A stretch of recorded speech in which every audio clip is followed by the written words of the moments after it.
So like many of you, I am just completely floored and emotional about watching the documentary, you know, and I have questions prepared, but like, and meeting you, all those questions went out the window. You know, you're watching this, and I think what is important is when we think about, you really brought the humanity piece to it. Because I think that in a country that is supposedly so wealthy, we can look the other way.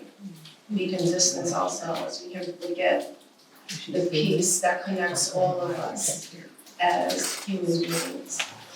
And as I was looking at the film and watching it and looking at all of this, so first off, where does the title Trespass come from? You know, it's funny when And I see you have the book as well. Yeah. So this started out also as a book project. It wasn't intended for any of that. I did it to share. I started shooting this because I wanted to share it with friends and community to make us aware of what was going on. And a former exec that I worked for in the studio system and written for reached out when she saw the post, and she had retired and become a literary agent. Said, "I think you got something." And I was like, okay. And we moved forward with the book. And then our other producer, Nicholls, came on board and to help us get the ball rolling. Now he was there from the beginning when it was just an exhibit, a big art exhibit based on the photos. But from the beginning, I called it Trespass because I liked the idea of who's trespassing. And are we trespassing on their turf when we walk by the tents and just look away? Are they trespassing when they set up in front of a store or a business? You know, so it just had a lot of complexity and wordplay to it. And I thought it was provocative and it touched me. So I got lucky. Absolutely. And what brought you to this work? You know, my wife and I, you know, she manages me. I don't mean as a manager. I mean just as a partner. but we've been doing this out of the kitchen, like a lot of us in LA, because that's such a serious problem. We volunteer at Thanksgiving and Christmas and stuff. We take food out, but we've given out over 3,500 meals from our kitchen. So we would cook, or friends would drop food, you know, to us, and we just take it out and to our community. Al lived around the corner from us on the freeway, and so it kind of just happened organically. But years ago, and this will be brief, but years ago, we had been living in LA for a couple of years, and we came back to spend time at Christmas with my family. And Jen and I were walking near Lincoln Center, and there was a gentleman reaching into a garbage can, and I couldn't see him. But after looking for a moment, I stopped, I froze, and Jen said, "What's going on? You know, what's up?" I looked for a moment later, I still could not see who this was. And I said, "That's Jamie." Well, Jamie, sorry, was a Sunday school friend. His mother was my grandmother. He was my suite mate in college. And at 19, 20, 21, when we were all graduating and moving on, Jamie disappeared. And we knew it, he was acting odd. We didn't know what that was. We didn't know the mental health aspects of things that we know now. And I never forgot that. So he's mentioned in here because at the heart of this, there's Jamie always. Yes. Yeah. Thank you for that. And during, I mean, I couldn't pick one, but what moments stood out to you during the production? Times when the human impact of it all. these are relationships, I guess you could tell. So the DC, the flautist, world-class flautist, has toured the world. In the 70s and early 80s was part of that LA jazz fusion. Coltrane, he's a Coltrane devotee. When he had teeth, he blow the hell out of his sax. And now he's relegated to the flute and the pipe. But like, I talked to him before we flew out here. And so many of these relationships, the Nevaeh and her mom and dad from the car, Nevaeh is now 6, and so those moments with these long relationships really just resonate, they continue to resonate, they continue to be emotional. So there's no 1 or 2. It's like Yes, it's there's so many layers to this. It's not a one-size-fits-all story, one-size-fits-all solution. As I encounter people, from the medical space, community space, there are so many points that the community is its own community as well.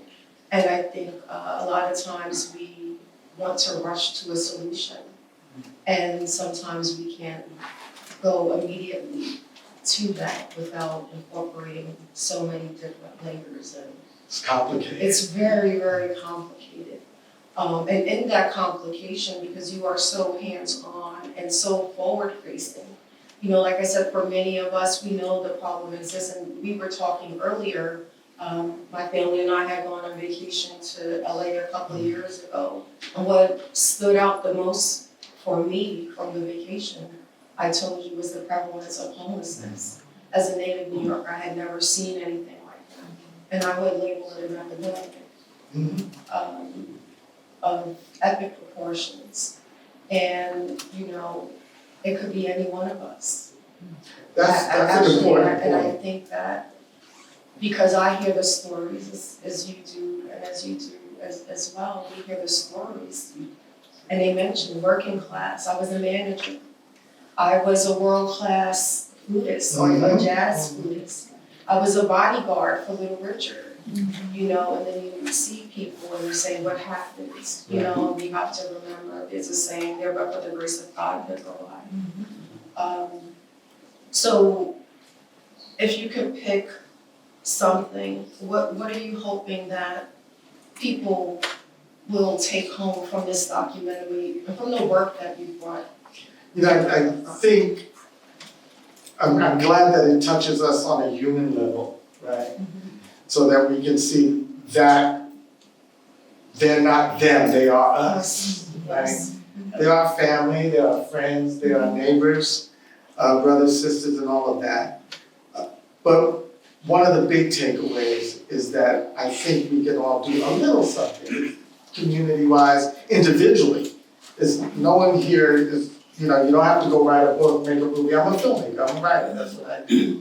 And this happened to be the passion project of a lifetime for me. But we can all do something. I always say, if it's a 90-degree day, throw some water in a cooler with some ice and stick your hand out and chuck it to somebody, and they're gonna be happy you did. Yeah. If you're leaving the restaurant, right, with those leftovers that are gonna sit in the fridge and go bad anyway, hand it to somebody along the way. And those little things, if we as community do, they add up. And it's the little touches, right, of humanity, when you look somebody in the eye and let them know, I see you, I feel you, I hear you. And you may never see them again. But man, and you will get the love, you will feel the love come back to you, there's no question about it. That's the thing that I want most. And I appreciate that, because I think we see this, or we're driving in our car and, we roll up the window or ignore people on a highway because it seems so overwhelming, right? And that we do nothing because the issues can paralyze us because it's so overwhelming. So I'm glad you brought in that we can all do something. And maybe it's not going out and handing out meals, but we can partner, there's no need to reinvent the wheel, we can partner with an organization like CFA, who are boots on the ground, who are doing the work. Donate your money, if you don't have money, volunteer your time. Clear out the closet. There's- Right. Right, how many of us throw away clothes, Yeah. you know, go hand them out to people. You know, we are all human, and I love that the film also brought the piece about the dignity of each of us as a person. And like you said, looking someone in the eye, you know, don't look at someone as I'm helping them. The approach I always take in any work that I do is that I'm not here to do for you, I'm partnering with you. What would you like for me to do for you? And I'm going to next ask Debbie, who is the community leader in housing advocate with the Center for Review Action. We were also talking prior. And how did you get into this work, and how has it personally impacted you?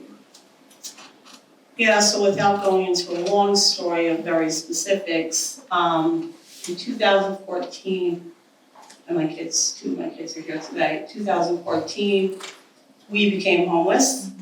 You know, we were living in Washington Township in a 5-bedroom house. It's not something you envision is ever gonna happen, right? And I will say that I would never change it, ever. Wouldn't take back any of it, because I feel like we're very different people today. I know that some people think that's an odd thing to say, but I learned a lot about myself and a lot about my family when we went through that. And it was extremely difficult.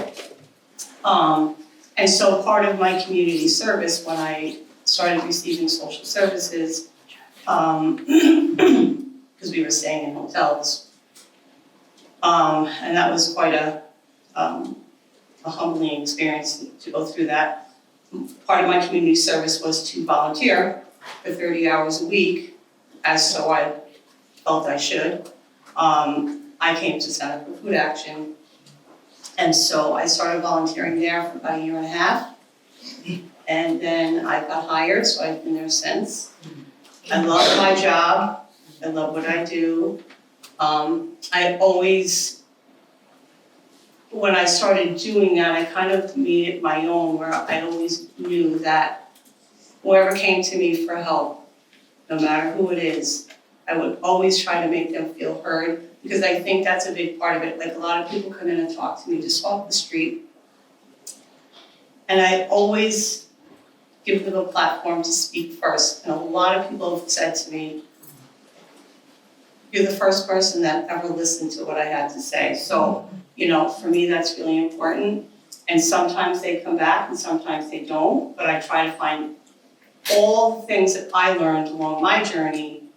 And believe me, I talked to everyone. It was tough, but I gathered all my information and everything I needed to do to get my family back on their feet.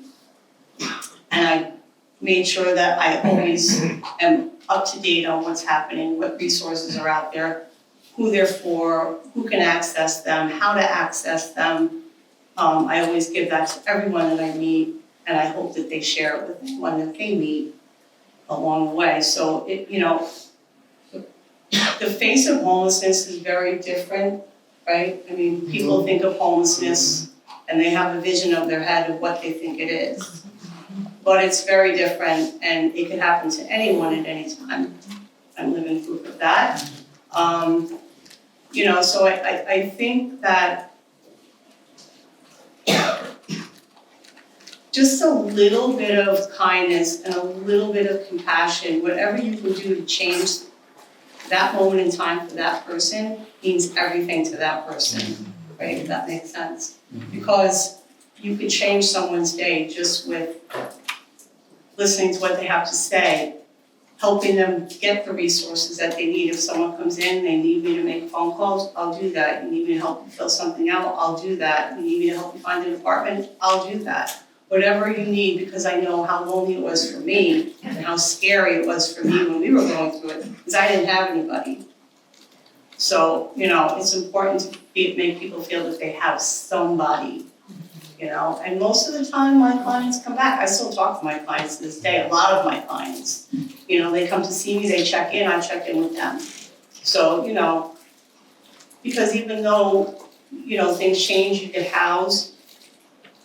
Today, it's really difficult. You're like, right on most of our clients, right? As we know, most of our clients live very close to the line of making it and not making it, what we're gonna pay and what we're not gonna pay. So, those are the people that we're there to help. And so I think we do a good job of that, and we do. And, You do.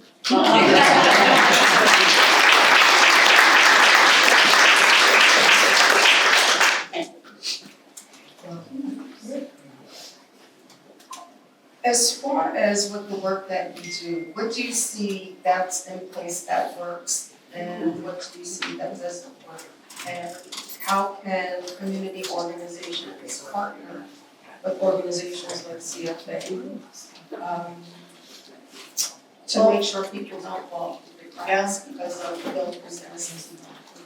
It's tough. There are a lot of resources out there, a lot of people don't know about those resources, right? And I'm working on that, because I think it's important for people to know what the resources are and how to get them. I have no problem talking, so I speak up for myself all the time. I'm my biggest advocate, I guess, right? So not everybody has that. So I think that at CFA, we partner with a lot of different agencies. I work very hard to grow those relationships with the other agencies. Things are different today. People come today, they have an eviction. Back a couple of years ago, it was 2,000-3,000. Now it's 6,000, 8,000, 10,000, right? So, we try to, our job is to keep people housed.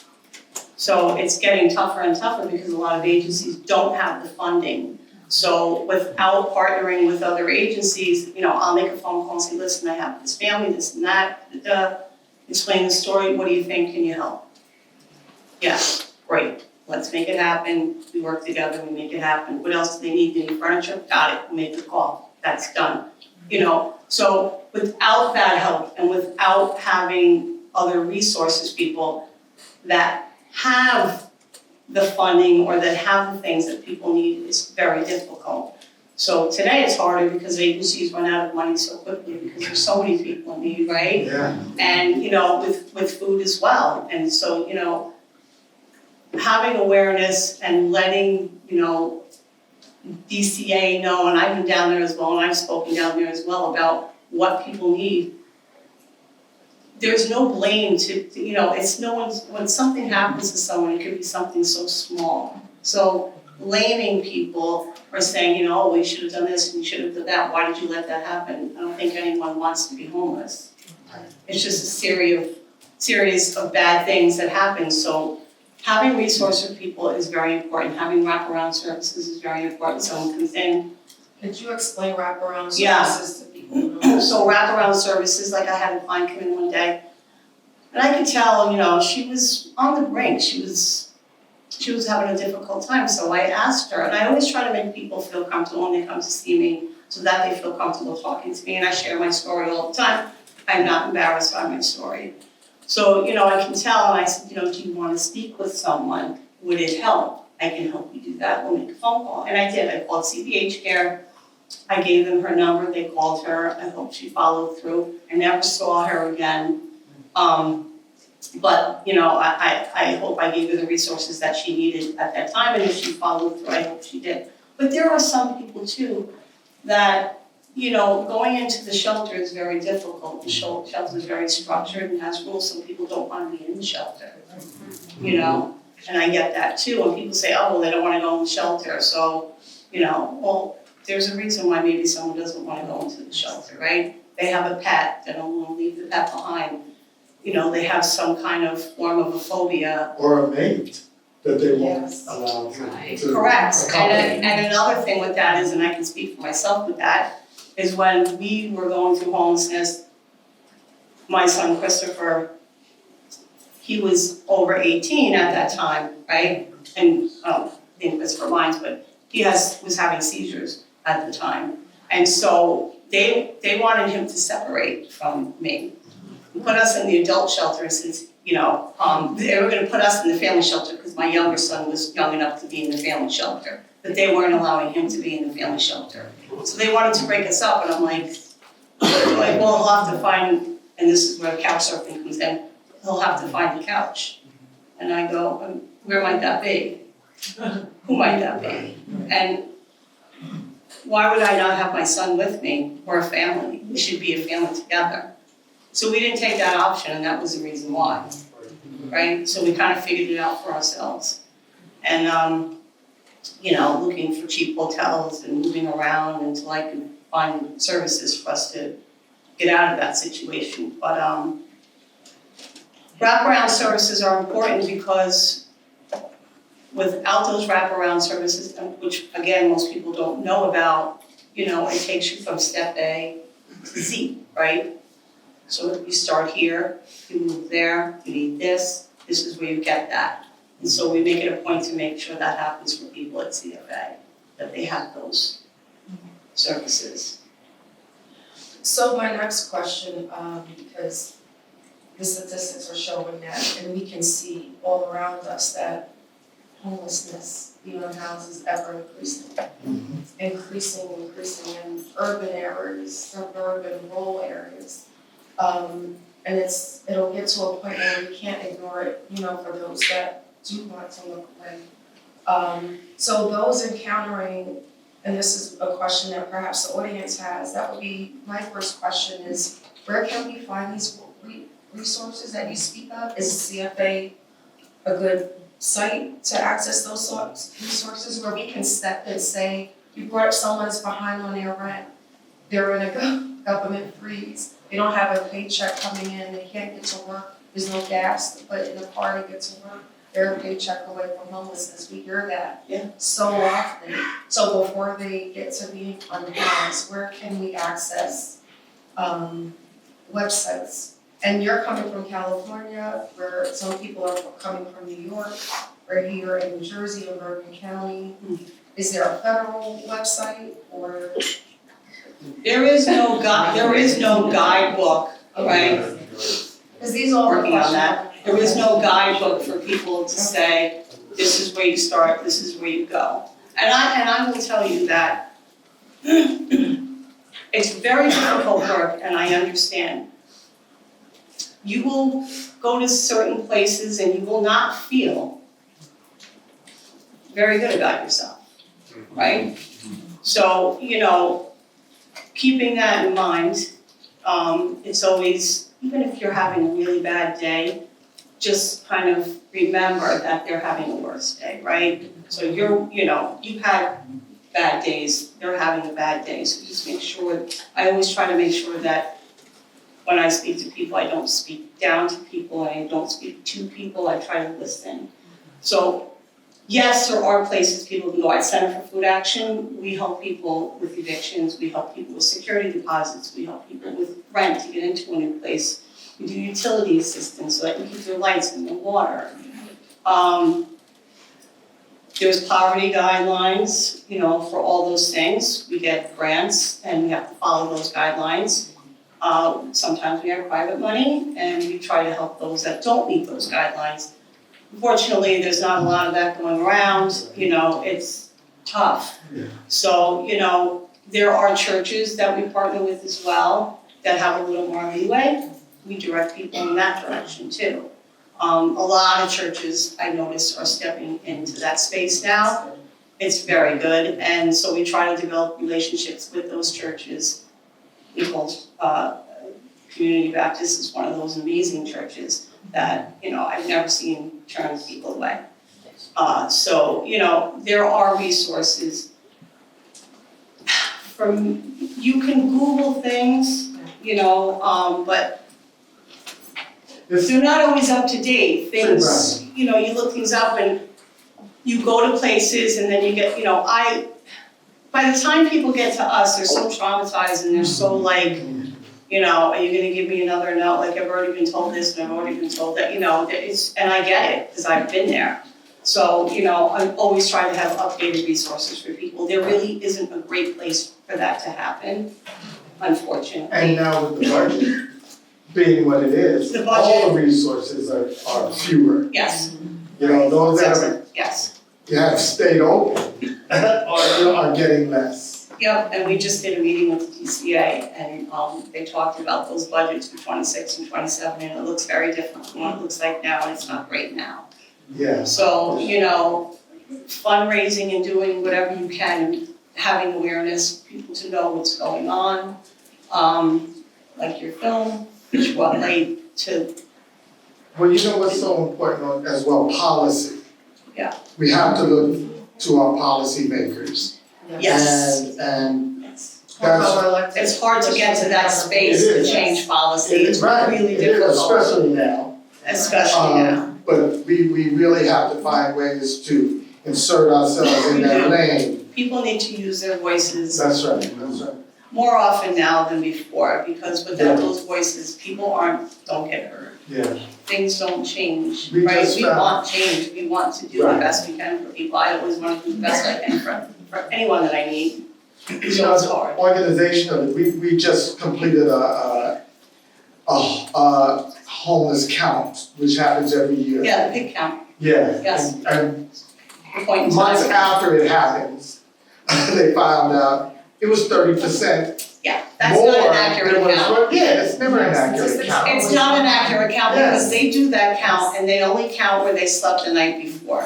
And if they find you, So, if they find you. If they find you. Right. like there's people sleeping on the turnpike, there's people sleeping under tunnels, and you're never gonna find everybody, and a lot of those people don't wanna talk to you anyway, and I understand, they're very evasive questions that they ask as well when they talk to people. You have to have a certain kind of, when you're asking people these very personal skill. questions, it's a That is a skill, skill. and people volunteer, and that is great. And there's a lot of But they different don't have things the to do. skill. They don't have the skill and it's difficult, They right? have the And I heart, understand. But they don't have. Correct, and there's so many other things that they can do as well. But it's not an accurate count, Yeah. unfortunately. We do it every year. The other Yeah. part of that is, there's a pipeline. There's a pipeline to the street. And as long as we have, the systems in place that aren't repairing that pipeline, education, jobs, all of these things are part of that. Without that thing is wide open and you will continue to you'll get 10 people off, but you'll get 12, 13 coming back. Yep. That's correct. Right, new folk, right? So that's a huge part of this. How do we shut that, stick it off, and put a cease and desist? Part of that is policy. And in the meantime, we have to do things like which you guys are so involved with as advocates and try to have an impact. And I And I think that thank you, oh, sorry. I just want to say, and I just think that people get discouraged, and I understand the discouragement of people, right? Because they go somewhere and they don't get what they need, so I think we have to do better at that, to put people in the right place. I just wanted to say a word about policy and policy makers. Nonprofit organizations, many of them, like Center for Food Action, are nonpartisan, right? And we are non-sectarian, so we don't endorse religion, we don't endorse politics. But what we do embrace are politicians that will talk with us and meet with us. So we do a number of events, and I had one of my staff members say, "Why do the politicians have to come to our events?" And I said, the reason that they come is that, one, we extend to all, right? And two, this is a way for them to begin to pick up the issues that we have, champion them, and talk about them so that we can service our community in a greater way. So as much as we want to say politicians are shady and all of those kinds of things, if they are to be our voice, then we have to give them the ammunition that they need, the correct data to be our voice, to get the message to go forward. So that's all I wanted to say about, please, let's not be afraid of policy. Your politicians will show you who they are, and the ones that are willing to work with you, then you partner with them and bring them along your journey.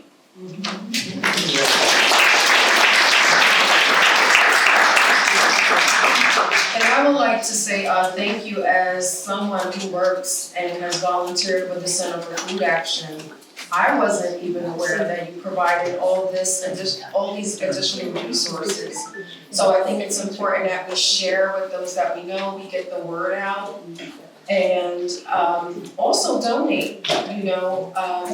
A lot of times, some of you may have brought food today. I will say that Nicole Davis will tell you, when you give donations to places like a food bank, they have the ability to negotiate wholesale with the people that sell food. So while we can donate those cans and bring goods, and maybe that, you know, as the human impact, some of us do like to do that, but your dollars go further when you send a direct donation. And she did not ask me to do this, but I do this on my own because I have seen the work, I have done the work, and there's many hands make light work. And if everyone, $1, $2, $5, you know, we think we have to be rich. You know, we may not be Mackenzie Scott, you know, with the writing $1 million checks, but collectively, to your point, we can all do something. And if you're something, some of us are at the soup kitchen, some of us are packing those groceries to give to those families, some of us are there giving hours on a weekend. Some of us are the policy writers. Some of us are those doing the research for marginalized and underserved communities. I'm a researcher, and that is just my heart, passion work to do research for underserved and marginalized communities across the spectrum. And that's the work that I do. So whatever work that, you're in marketing, maybe you can get the awareness out. So whatever it is, whatever gift or talent or ability or capacity that you have, if this is work that moves you, because we are all moved to do different things, do something. That's all I would implore you to do, is to do something, because you never know when you are the face, and you could be the face. You know, I said, and I'll leave you with this. Close your eyes, everyone, and just think about, when you leave here, where are you going to, right? And just think about it, the people you're gonna see, the place you're driving to, and where you're gonna stay, and just pause and relish in that. And then now, it's all gone, just like that. None of it is there. And you leave here, and none of that exists for you. That is a trauma.